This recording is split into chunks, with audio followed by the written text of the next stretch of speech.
Hello friends! Today we will be going down the rabbit hole, or should I say, iceberg of Yugioh. This iceberg was originally posted by user/divemissile on the Yugioh subreddit. Link to that in the description. As a quick disclaimer, there are birds singing outside of my house right now, and there's literally nothing I can do about that except for record later in the day, and I don't want to do that, so I'm just gonna have to make you deal with it. As another disclaimer, I do not know 100% of all rulings and tiers completely. I know. And we'll be skipping the ones that are either too vague, uninteresting, have no reasonable explanation, or I'm just too dumb to properly explain. Starting off at Gigabyte tier. What does Pot of Greed do? The reason this is shown up is because of how infamous Pot of Greed is in the Yu-Gi-Oh card game. Being one of the most recognizable cards ever printed, and staying on the ban list for most of the game's life, Pot of Greed is one of the most memed cards in the game, and with its relatively simple card text it'd be hard to mistake what the card actually does, right? The joke is pretending not to know what draw two cards means or the impact it would have on the game. Long card text. This entry is referring to cards in Yu-Gi-Oh that have a lot of text to describe their effects. In actuality, these effects are usually fairly simple, but due to the rules in place in the game, they take a lot of words to properly describe in Yu-Gi-Oh context. The card with the most words on it right now in the TCG is Endymion, the Mighty Master of Magic, with 180 words combining its pendulum effect and monster effect. Crystal Beast Amber Mammoth Voice. And I'm just gonna let this one play out. I would love to pummel that little toothpick of a man.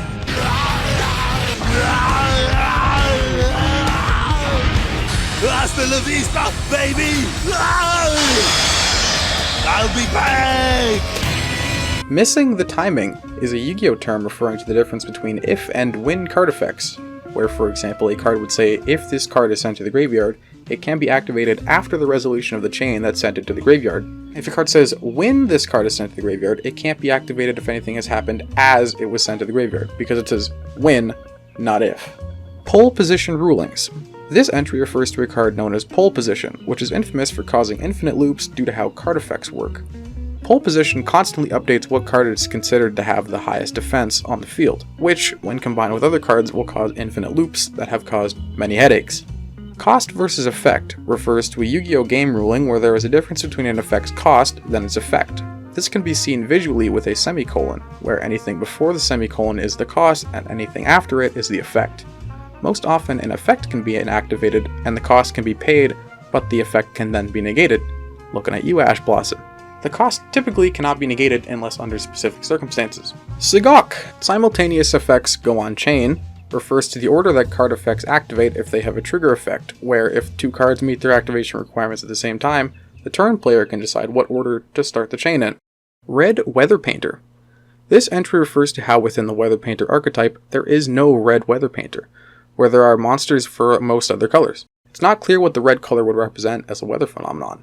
Maybe it'd be blood. Elemental Hero Mudball Man Rulings. The monster known as Mudball Man has a whole host of unique rules regarding how it reacts to other cards in the field. For instance, you can target Mudball Man with infinite impermanence, however, because its effect is just its cost, its effect won't be negated. But spell traps in the same column as the imperm would be negated due to imperm being considered resolved. Darkness Approaches is a card in Yu-Gi-Oh that used to have a very weird effect.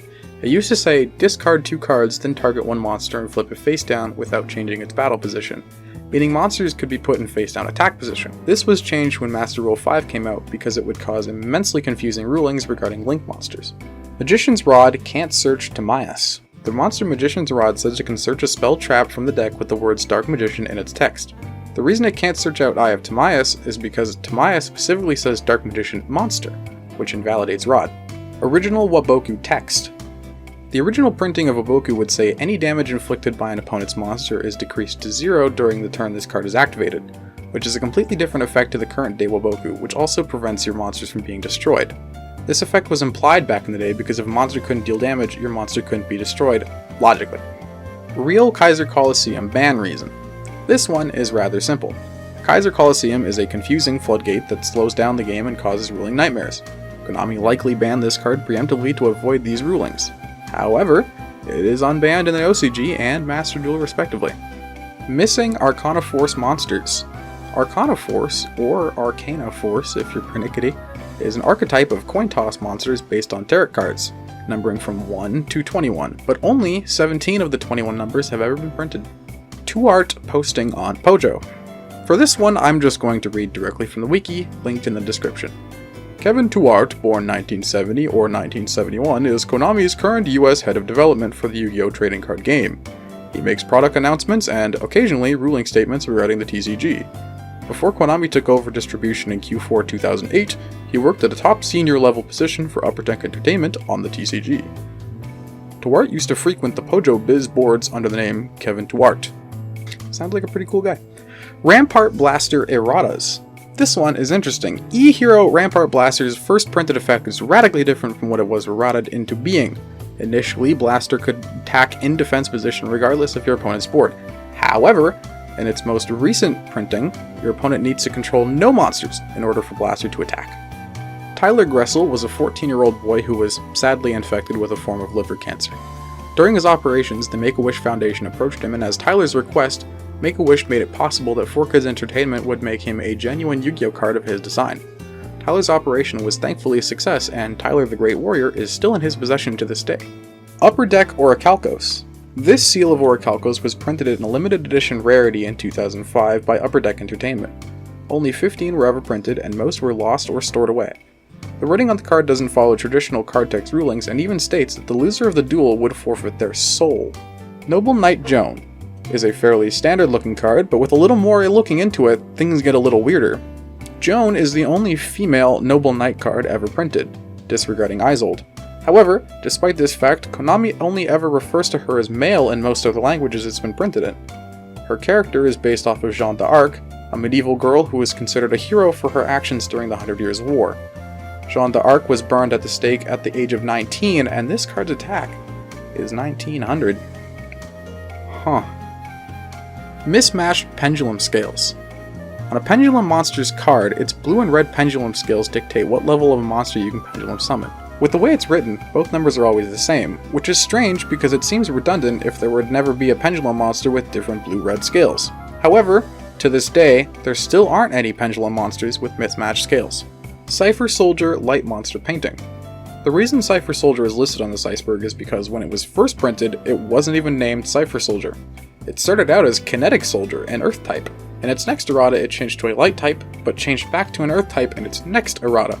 Finally, in its most recent printing, its name changed entirely, now known as Cypher Soldier, and finally remained an Earth type. Poison Butterfly Fusion. This entry refers to a moment in the Yu-Gi-Oh anime where Yu-Gi attempts to fuse Poison Butterfly with the Eye of Timaeus. Ultimately, the fusion fails, but it led people to wonder what the fusion would have ended up looking like. Real-life solid vision plans. There have been many real-life attempts at Yu-Gi-Oh! Hologram battles. However, unfortunately, the technology we need to create holograms doesn't exist yet, and as such, most attempts have just been gimmicks. Super Fusion God refers to an anime moment hinted at by Yubel in which there's a card that, when fused with Super Poly and 12 monsters with different levels, would win you the duel instantly. This is the only picture of the monster we have to date. Magic and Wizards. Magic Ruler was a set released for Yu-Gi-Oh! In 2002, and subsequently name-changed to Spell Ruler along with all Magic cards getting the same treatment in 2003 due to legal pressure from Wizards of the Coast and potential copyright infringement into their game, Magic: The Gathering. Original appearance of Bandai cards. In 1998, Bandai released the initial test printing of Yu-Gi-Oh! Cards, and this is how they looked. I actually own a 1998 Bandai copy of Skull Servant, by the way. Hey, did you hear that I actually own a 1998's copy of Skull Servant? Number 90, Japanese Rare 1998. Cosmic Blazar Dragon is a monster that has the highest attack, defense, and level of all wind monsters. A Blazar is, quote, a compact laser with a possible supermassive black hole at the center of a giant active elliptical galaxy. Blazar Dragon was mentioned by name in the anime, but never actually shown. Misprinted Fusion Neos. In the Gladiator Assault set released in 2007, Rainbow Dragon was given a Ghost Rare reprint. However, a misprint could have occurred, giving it the artwork of E-Hero Chaos Neos. Asian English card production. Up until August of 2015, a certain variety of cards would be printed that use OCG card backs but TCG effects and art. Legally, they are designed for OCG use, but outside of the countries of Japan and Korea. EDO Pro was made by Konami. Is a fan theory that dictates Konami was the one who created EDO Pro, as a way to play Yu-Gi-Oh! Without an official simulator being released. Unfortunately, EDO Pro was created by a user named Percival18, who later abandoned the project and handed it off to EDO 9300, hence the name. Yu-Gi-Oh cards as tarot cards. Yu-Gi-Oh cards can be used as tarot cards, however, as discussed previously, the actual Chronoforce monsters are an incomplete archetype.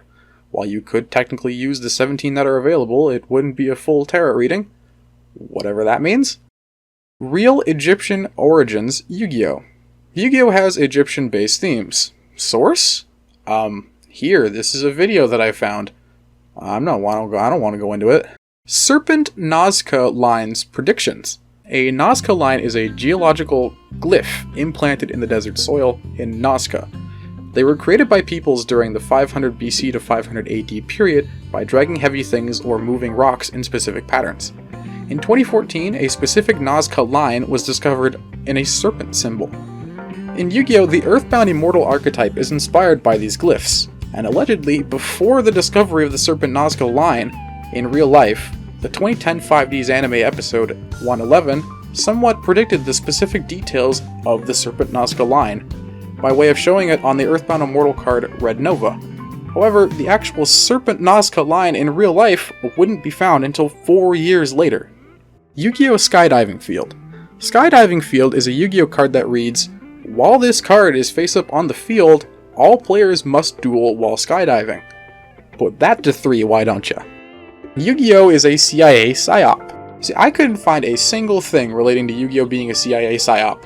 However, have you heard the way Yugi talks about how he loves his friends? Is friends just another word for drugs? Is the CIA trying to convince us to do drugs? Rescue Rabbit's True Effect. Rescue Rabbit's True Effect is as follows. Cannot be special summoned from the deck.